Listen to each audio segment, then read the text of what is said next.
नमस्कार दोस्तों, कविता Yadav YouTube channel पर आप सभी का स्वागत है। डीजीटी पीजीटी हिंदी की क्लास को आगे बढ़ाते हुए आज की क्लास के अंतर्गत हम करेंगे छायावाद की अन्य काव्य धाराएँ।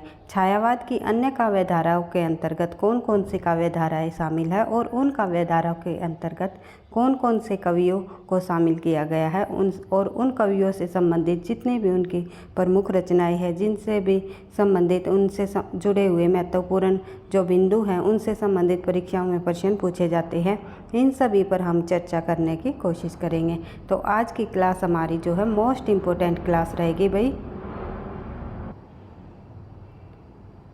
छायावाद युग के अंतर्गत हम जो है सभी कवियों को हम अच्छे से कर चुके हैं। जैसे कि छायावाद युग के प्रमुख 4 स्तंभ माने जाते थे, जैसे कि जयशंकर प्रसाद और महादेवी वर्मा, निराला, पंत जी, इन सभी के संबंध में और कुछ अन्य कवि भी रहे हैं छायावाद के अंतर्गत। उनसे जुड़ी हुई महत्वपूर्ण तथ्य व उनकी रचनाएं भी हम जो है पहले कर चुके हैं। तो आज की क्लास में हम थोड़ा सा और आगे बढ़ते हुए छायावाद युग की अन्य काव्य धाराओं के बारे में भी समझने की कोशिश करेंगे। तो आपके लिए जो है इम्पोर्टेंट क्लास रहेगी। एनटीए नेट की परीक्षा हो, टीजीटी पीजीटी परीक्षा हो या कोई और अन्य परीक्षा हो जिसमें हिंदी साहित्य संबंधी प्रश्न पूछे जाते हैं, उन सभी के लिए ये क्लास हेल्पफुल रहेगी। तो शुरुआत कर लेते हैं आज की क्लास की। तो छायावाद युग की अन्य काव्य धाराएँ देख लेते हैं भाई। छायावाद युग में ही कुछ ऐसे कवि भी हुए हैं जिन्होंने छायावाद रहस्यवाद की परंपरा से परे हटकर भी रचनाएं लिखी। जैसे कि प्रेम और मस्ती से भरी हुई रचनाएं उन्होंने लिखी। स्वच्छंदवाद संबंधी धाराओं से संबंधी उन्होंने रचनाएं लिखी। जैसे कि राष्ट्रीय चेतना से भरे हुई उन्होंने रचनाएं लिखी। तो एक ये बात नहीं है केवल उन्होंने जो है छायावाद रहस्यवाद की परंपरा में ही बंद कर जो रचनाएं लिखी, उनके अतिरिक्त भी उन्होंने काफ़ी सारी ऐसी रचनाएं लिखी हैं जो कि छायावाद युग के अंतर्गत ही मानी जाती हैं और छायावाद की अन्य काव्य धाराओं के अंतर्गत शामिल की गई। तो देख लेते हैं छायावाद युग में निम्न 3 स्वच्छंद धाराओं से का विकास हुआ। कौन कौन सी?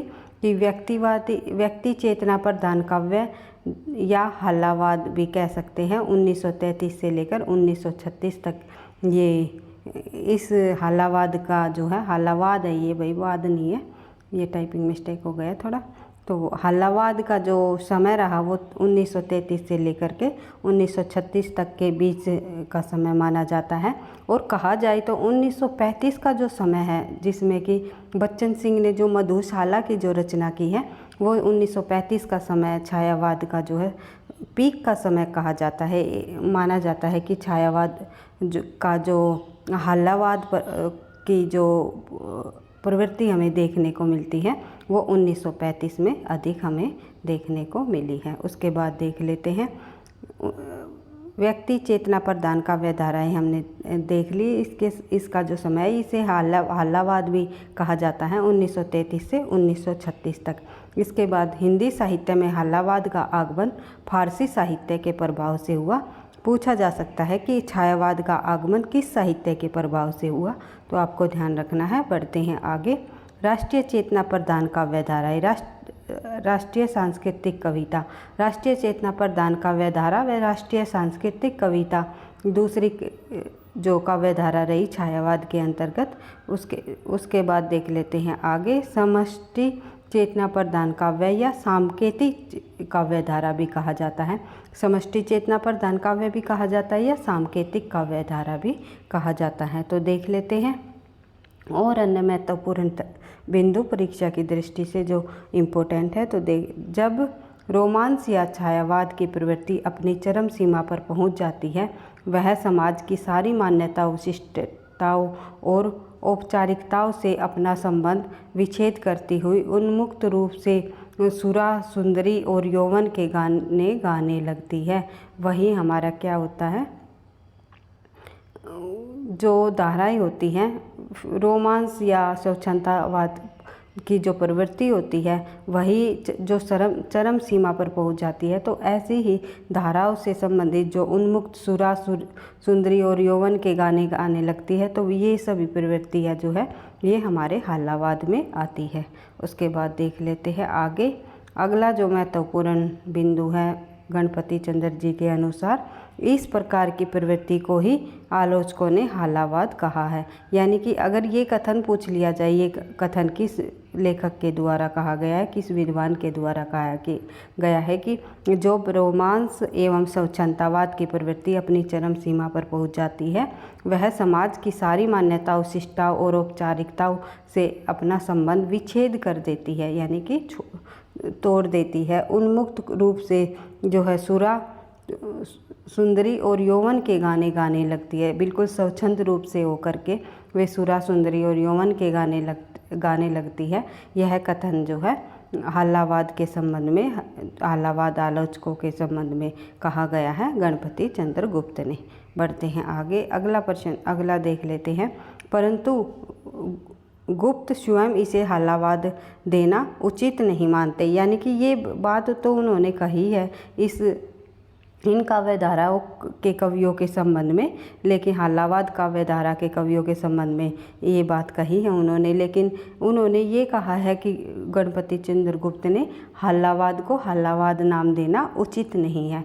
ये हालावाद नाम का कोई विवाद जो है नहीं है, इस प्रकार से उन्होंने कहा है। उन्होंने क्या नाम दिया है इस वाद को, हालावाद को, जो कि हालावाद नाम से अधिक प्रसिद्ध हुआ, तो व्यक्ति चेतना प्रधान काव्य कहकर पुकारा है। या ये पूछा जा सकता है परीक्षा में कि हालावाद को व्यक्ति चेतना प्रधान काव्य किस विद्वान द्वारा कहा गया है, तो आंसर आपका हो जाएगा गणपति चंद्र गुप्त। इस प्रकार से प्रश्न परीक्षाओं में हमेशा पूछे जाते हैं। उसके बाद देख लेते हैं, डॉक्टर नगेंद्र ने व्यक्तिवादी गीति कविता के नाम से पुकारा है। तो डॉक्टर नगेंद्र के अनुसार भी अगर इसका नाम पूछ लिया जाए हालावाद का, तो क्या आपको क्या बताना है कि इसे व्यक्तिवादी गीति कविता के नाम से पुकारा जाता है। जो गणपति चंद्र गुप्त है उन्होंने जो है व्यक्ति चेतना प्रधान काव्य कहा, लेकिन डॉक्टर नगेंद्र ने व्यक्तिवादी गीति कविता के नाम से हालावाद का नाम दिया। इसके अनुसार इस काव्य धारा की कीर्ति का जो समूह प्रेम का है। उसके बाद देख लेते हैं, इस काव्य धारा में मुख्यतः निम्नलिखित में से किन किन कवियों को शामिल किया गया है, उनको हम देख लेते हैं एक बार से। कई बार परीक्षा में ये भी पूछ लिया जाता है निम्नलिखित में से हालावाद के कवियों में कौन कौन कवि शामिल है, या इनमें से कौन सा कवि हालावाद के कवियों में शामिल नहीं है। इन कवियों को आपको, ये जो मुख्य 8 कवि आपको दिखाई दे रहे हैं, इनके नाम को तो आपको याद ही रखने हैं। इनके अतिरिक्त कुछ और अन्य ऐसे छोटे मोटे और कवि भी हुए हैं, उनको वे इतने इम्पोर्टेंट नहीं है, परीक्षा में बहुत ही कम पूछे जाते हैं, लेकिन इन कवियों को जो है हमेशा परीक्षा में पूछा गया है। जैसे कि हरिवंश राय बच्चन। हरिवंश राय बच्चन तो हालावाद के प्रवर्तक ही माने जाते हैं। हरिवंश राय बच्चन को हमेशा परीक्षाओं में पूछा जाता है। उनसे संबंधित जुड़ी हुई रचनाएं, जो उनकी रचनाओं का संग्रह, उनको क्रम वाइज लगाने का प्रश्न हमेशा पूछा जाता है। या ये पूछ लिया जाता है हालावाद का प्रवर्तक किसे कहा जाता है, तो हरिवंश राय बच्चन। या ये पूछ लिया जाता है प्रेम व मस्ती का कवि किसे कहा जाता है, तो बच्चन जी को। इस प्रकार से प्रश्न पूछे जाते हैं। देख लेते हैं दूसरा कवि हमारा भगवती चरण वर्मा। भगवती चरण वर्मा से संबंधित भी काफ़ी सारे प्रश्न हमें परीक्षा में देखने को मिलते हैं।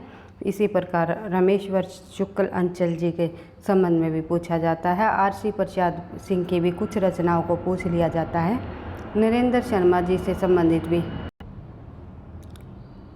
भी कुछ रचनाओं को पूछा जाता है। भाई शंभुनाथ, हंस कुमार तिवारी, श्री गोपाल शेम और देवराज नेस। इन कवियों को इतना ज़्यादा नहीं पूछा जाता, लेकिन जो मुख्य कवि हुए हैं हमारे, इनसे संबंधित सभी महत्वपूर्ण बिंदु और रचनाओं को हम जो देख लेंगे इस वाद के अंतर्गत, हालावाद के अंतर्गत। तो देख लेते हैं, शुरुआत कर लेते हैं। सबसे पहले हमारा आता है बच्चन सिंह, फिर आते हैं भगवती चरण वर्मा, रमेश्वर शुक्ल अंचल, आरसी प्रसाद सिंह, नरेंद्र शर्मा, शंभुनाथ सिंह, हंस कुमार तिवारी, श्रीपाल सिंह शेम और देवराज दिनेश। इन सभी कवियों से संबंधित परीक्षा, ये जो कवि है, ये सभी कवि हालावाद से संबंधित रहे हैं और परीक्षाओं में हमेशा प्रश्न पूछे जाते हैं। तो देख लेते हैं सबसे पहले हरिवंश राय बच्चन के संबंध में उनसे जुड़ी हुई मुख्य महत्वपूर्ण बिंदु और उनकी रचनाओं को हम देख लेते हैं। हरिवंश राय बच्चन जी का जन्म 1907 ईस्वी में हुआ। एक साहित्यकार का और हुआ है छायावाद के अंतर्गत 1907 ईस्वी में जन्म। तो आप लोगों को कमेंट बॉक्स में बताना है कि वो कौन सा साहित्यकार है जिनका जन्म 1907 में हुआ। छायावाद के अंतर्गत ही है भाई, आपको ये ध्यान रखना है। कमेंट बॉक्स में आप जो मैं प्रश्न पूछती हूँ कम से कम उनका तो आंसर दिया करो। तो अगर आपको नहीं पता तो इधर उधर से पता करके आप आंसर लिखा करो, क्योंकि इसके लिए इस सीरीज़ का हमारा यही उद्देश्य है, आपकी जो तैयारी है बहुत अच्छे से जो है परीक्षा तक हो जाए। और आप किसी भी प्रश्न में जो है आप जब परीक्षा देने जाओ तो हिंदी विषय से संबंधित जो है किसी भी प्रश्न में जो है आपको किसी भी प्रकार का कन्फ्यूजन न हो। तो हर एक प्रश्नों का जो है आपको वहाँ पर आंसर अच्छे से मिल जाए। तो देख लेते हैं। हरिवंश राय बच्चन जी का जन्म 1907 ईस्वी में, मृत्यु काल 2023 में और जन्म स्थान इलाहाबाद प्रयाग में रहा। महत्वपूर्ण रचनाएं देख लेते हैं भाई। अब जब आप तथ्यों की बार बार रिवीजन करते हो तो ही आपको जो है वे तथ्य जो याद रह पाते हैं, अन्यथा जो है परीक्षा में हमारे साथ क्या होता है कि हम परीक्षा में बैठ जाते हैं और प्रश्न जब हमारे सामने आता है, 4 ऑप्शन हमारे सामने होते हैं, तो हमें ये लगता है ये प्रश्न हमारा कहीं ना कहीं पढ़ा हुआ है या हमने कई बार पढ़ रखा है। तो जल्दबाजी में या तो हम उसका आंसर गलत लगाते हैं या बार बार रिवीजन न करने के कारण वे जो तथ्य हमारे बिल्कुल हम श्योर नहीं होते, पक्का नहीं होते उन ऑप्शनों पर, उसके उत्तर पर, इसलिए जो है कन्फ्यूजन से जो है हमारा प्रश्न गलत हो जाता है। तो इसी को दूर करने के लिए हम जो है तथ्यों की एक तो बार बार रिवीजन करते हैं और दूसरा जो है कोई ना कोई प्रश्न हम जो वो अपने क्लास के माध्यम से जब मैं आपके लिए होमवर्क के लिए देती हूँ तो उनसे भी आपको काफ़ी सारी जो है हेल्प मिलने वाली है। क्योंकि जब परीक्षाओं में जब बैठोगे तो आपके द्वारा जो प्रश्न का जो आंसर दिया होगा, अगर वो प्रश्न परीक्षा में आया होगा तो आपका किसी भी कन्फ्यूजन के कारण या वैसे आपका वो प्रश्न गलत नहीं होगा। तो 1 नंबर तो जो है मेरे हर बार जो है पूछे हुए प्रश्नों से ही आपको वहाँ पर पक्के हो जाने हैं। तो देख लेते हैं मैं प्रमुख रचनाएं बच्चन जी से संबंधित। तो इसलिए मैं हमेशा कहती हूँ आप कमेंट बॉक्स में जो मेरे द्वारा पूछे गए हर एक प्रश्नों का आप जो है आंसर दिया करो अंत में, चाहे आप वीडियोस को पहले देख रहे हो या बाद में देख रहे हो या कई दिनों बाद भी अगर आप देख रहे हो तो भी आंसर आप जो है लिख सकते हो, चाहे मैं देखूँ या ना देखूँ कमेंट बॉक्स के अंतर्गत आपके आंसर को। क्योंकि ऐसा होता है कई पीछे की कई पहले की जो वीडियोस होती है उस पर जब आंसर देते हो क्या पता ध्यान जाए या ना जाए। वैसे तो मैं हमेशा ही सभी मतलब अपने कमेंट बॉक्स के अंतर्गत आए हुए जब सभी जो कमेंट बॉक्स में जो आप जब कोई भी सजेशन देते हो या बताते हो तो हर कमेंट बॉक्स के सभी उसको कमेंट को देखती हूँ और उसका रिप्लाई भी देती हूँ। तो कभी किसी वजह से जब नहीं भी देख पाऊँ तो भी आपको आंसर ज़रूर देना है। तो कभी ना कभी जो है मैं उस पर नज़र अवश्य ही मारूँगी।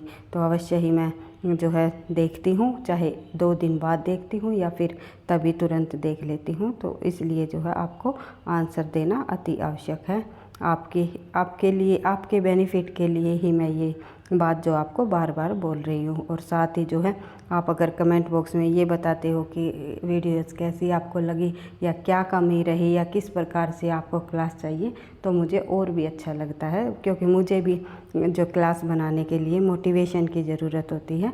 नेक्स्ट क्लास में उसी मोटिवेशन के कारण ही बना पाती हूँ। आप लोगों का जो अभी जो हाल फिलहाल जो प्यार देख रही हूँ इसके लिए मुझे बहुत ज़्यादा ये लगता है कि आप मेरी क्लास जो है बच्चों को पसंद आ रही है और मुझे और ज़्यादा मेहनत करके जो है क्लास आपके लिए लेकर आनी है। तो इन्हीं सभी बातों का ध्यान थोड़ा सा आपको भी रखना है और मुझे भी रखना है। इसी से ही हमारी जो है अच्छी तैयारी हो पाएगी और आप जो है सफलता को प्राप्त करोगे। तो सफलता मिलेगी, अवश्य मिलेगी, क्योंकि किसी की भी मेहनत जो है बेकार नहीं जाती, ना ही आपकी मेहनत बेकार जाएगी, ना ही मेरी मेहनत बेकार जाएगी।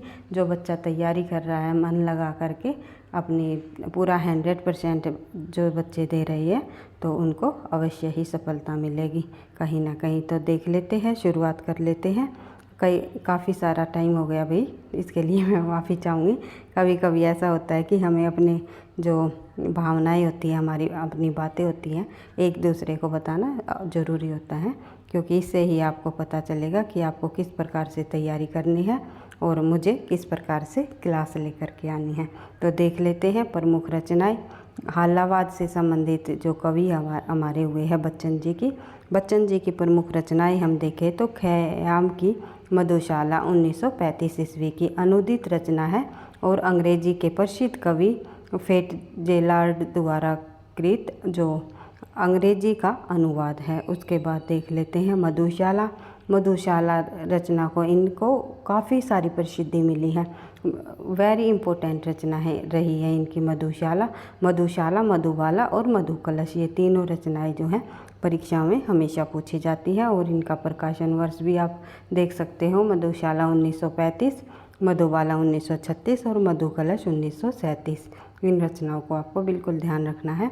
निशा निमंत्रण भी इम्पोर्टेंट है भाई, 1938 ईस्वी। एकांत संगीत 1939, प्रारंभिक रचनाएं 1943, सतरंगी 1945, आकुल अंतर 1943, बंगाल का अकाल 1946, हाला हाल 1946, सूत की माला 1948, खादी के फूल 1948।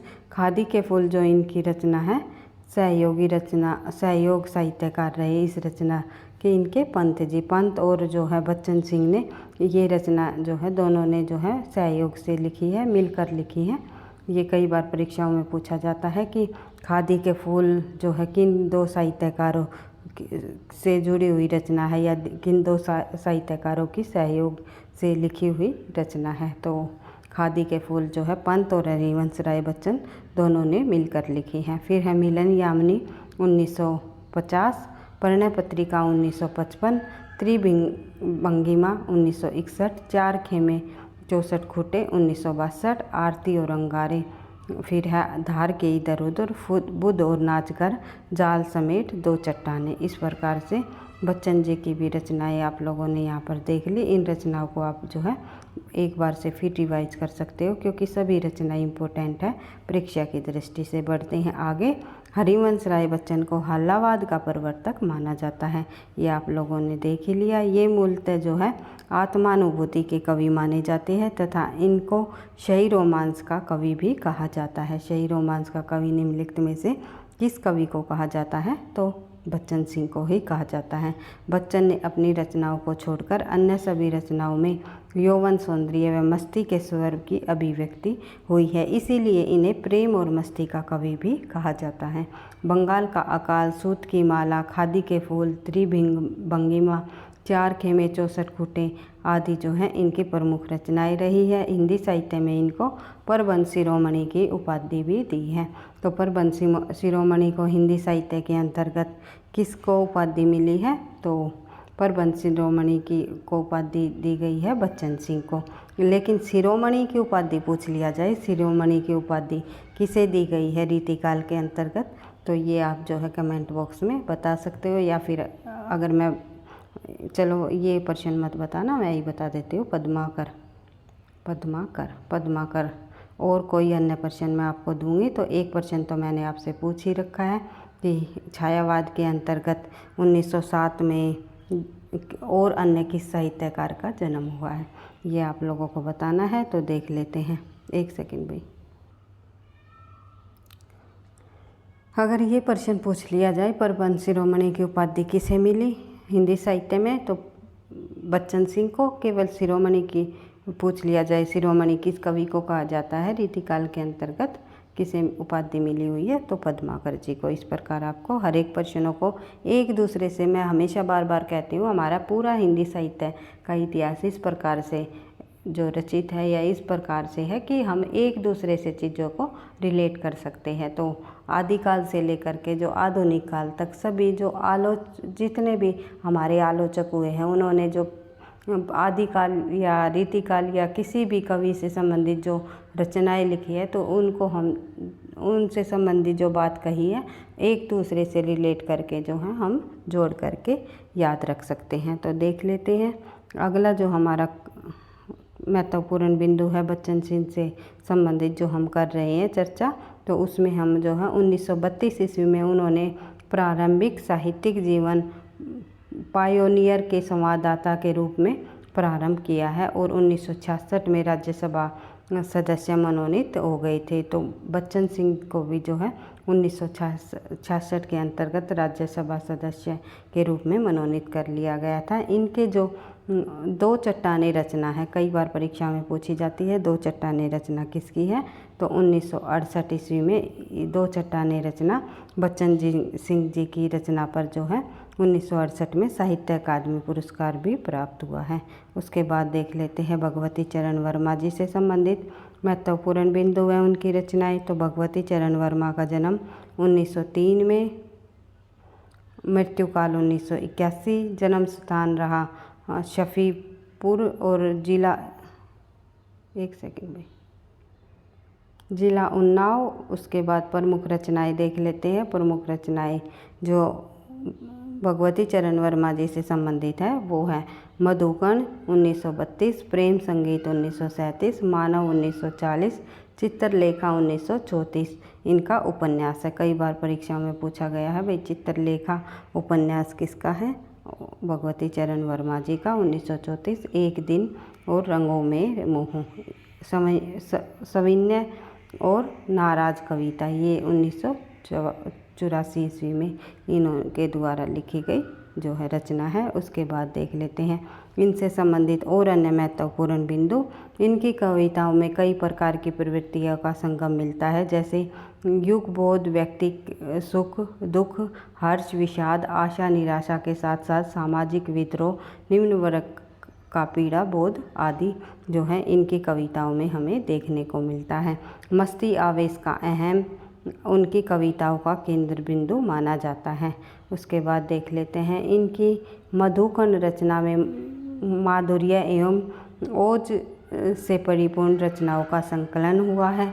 प्रेम संगीत रचना में सौंदर्य, प्रेम, मिलन, विरह आदि की व्यंजना उन्मुक्त रूप से हुई है। मानव व रंगों से मोह रचनाओं में स्वच्छंदता से यथार्थ की ओर आते हुए दिखलाई देते हैं और कुछ आलोचकों ने इन्हें नियतिवादी कवि भी माना है। कुछ आलोचकों ने इन्हें मानव संग्रह की रचनाएं प्रगतिवाद से प्रभावित है। चली आ रही भैंसगाड़ी जैसी कविताएं इसी संग्रह में संकलित है। ये पूछा जा सकता है कि भगवती चरण वर्मा की जो रचना है चली आ रही भैंसगाड़ी किस संग्रह में संकलित है, तो मानव संग्रह में। मानव संग्रह भगवती चरण वर्मा जी की किस प्रकार की कविता है, तो इनकी ये प्रगतिवादी कविता मानी जाती है। उसके बाद देख लेते हैं इनकी रचनाएं 1917 से ही जो है प्रताप पत्र में प्रकाशित होने लगी थी।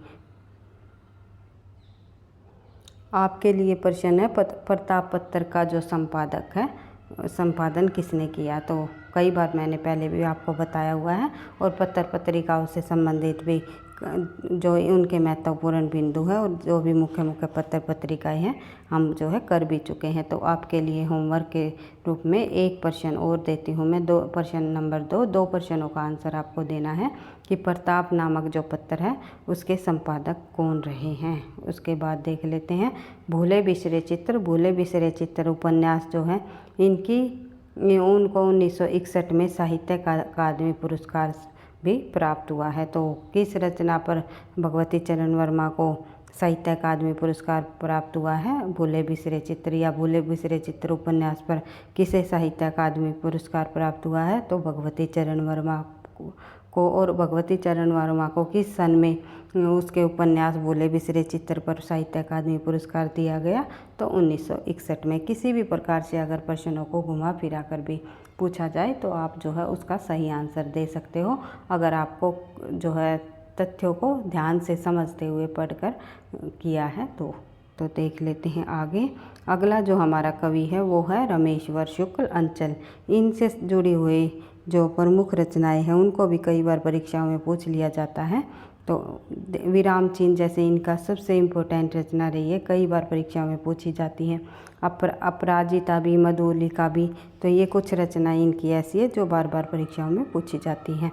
जन्म काल 1915 में, मृत्यु काल 1995 में, जन्म स्थान जो है ग्राम काशीनपुर।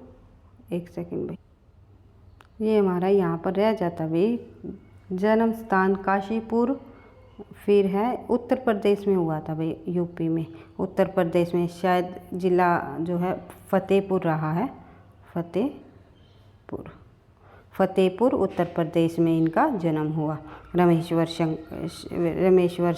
शुक्ल अंचल जी का ये आपको ध्यान रखना है। और ग्राम काशीनपुर, फतेहपुर जिला उत्तर प्रदेश में इनका जन्म हुआ। ये जो है हम मेंशन कर लेंगे, ये हमारा रह जाता है, टाइपिंग में एरर हो गया। बढ़ते हैं आगे। अगला प्रश्न, अगला जो इनकी मुख्य रचनाएं हैं उनको हम देख लेते हैं।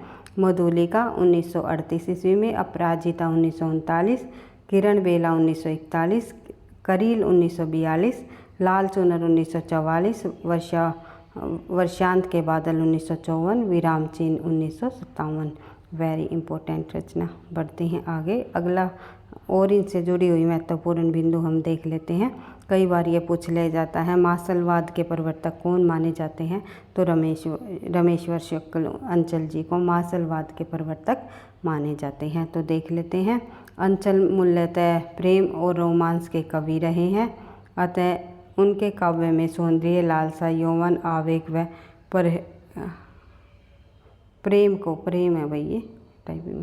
प्रेम को अभिव्यक्त अत्यंत मुख्य रूप से किया है। उसके बाद देख लेते हैं आगे। नारी सौंदर्य का चित्रण उन्होंने रसिकतापूर्ण दृष्टि से किया है, जिसमें उपभोग की लालसा स्पष्ट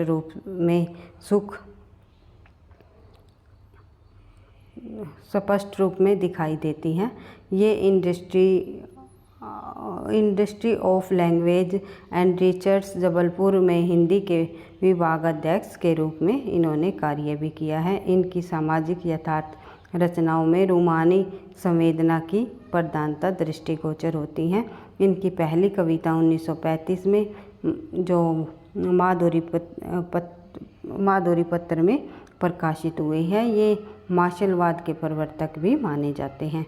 उसके बाद देख लेते हैं नरेंद्र शर्मा जी से जुड़े हुई, और नरेंद्र शर्मा से भी जुड़ी हुई जो है उनसे संबंधित महत्वपूर्ण बिंदु व जो है उनकी रचनाएं। तो कई बार परीक्षाओं में नरेंद्र शर्मा जी से संबंधित जुड़ी हुई रचनाओं को भी परीक्षा में पूछा जाता है। तो देख लेते हैं। जन्म काल 1913, मृत्यु काल 1989 भाई।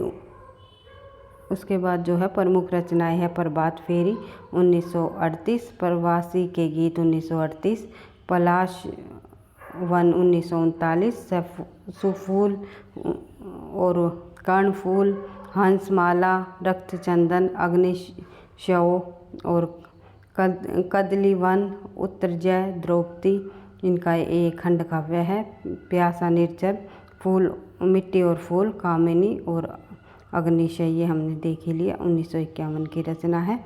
तो इनकी रचनाओं से संबंधित भी जो है कई बार परीक्षा में जो पूछा जाता है, जैसे कि प्रभात फेरी, प्रवासी के गीत, पलाश वन, ये सभी रचनाएं, ये 3 रचनाएं तो जो इनकी वेरी इम्पोर्टेंट है। इन्हीं रचनाओं को कई बार परीक्षाओं में पूछा गया है। द्रौपदी भी पूछा जाता है कि द्रौपदी जो है किसका है या किस विधा की रचना है, तो आपको ध्यान रखना है खंड काव्य है नरेंद्र शर्मा जी का। बढ़ते हैं आगे।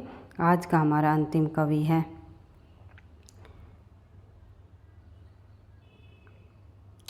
व्यक्ति चेतना प्रदान काव्य धारा के अंतर्गत आने वाले अर्थात हल्लावाद कवियों में शामिल आरसी प्रसाद सिंह से संबंधित जुड़ी हुई रचनाओं को भी परीक्षा में कई बार हमें देखने को मिला है। कई बार हमें ये इनकी रचनाएं परीक्षा में देखने को मिली है, तो कई बार पूछी जाती है, जैसे कि इनकी कलापी रचना। तो देख लेते हैं। पहले इनका जन्म 1911, फिर 1996 में इनकी मृत्यु हो गई थी।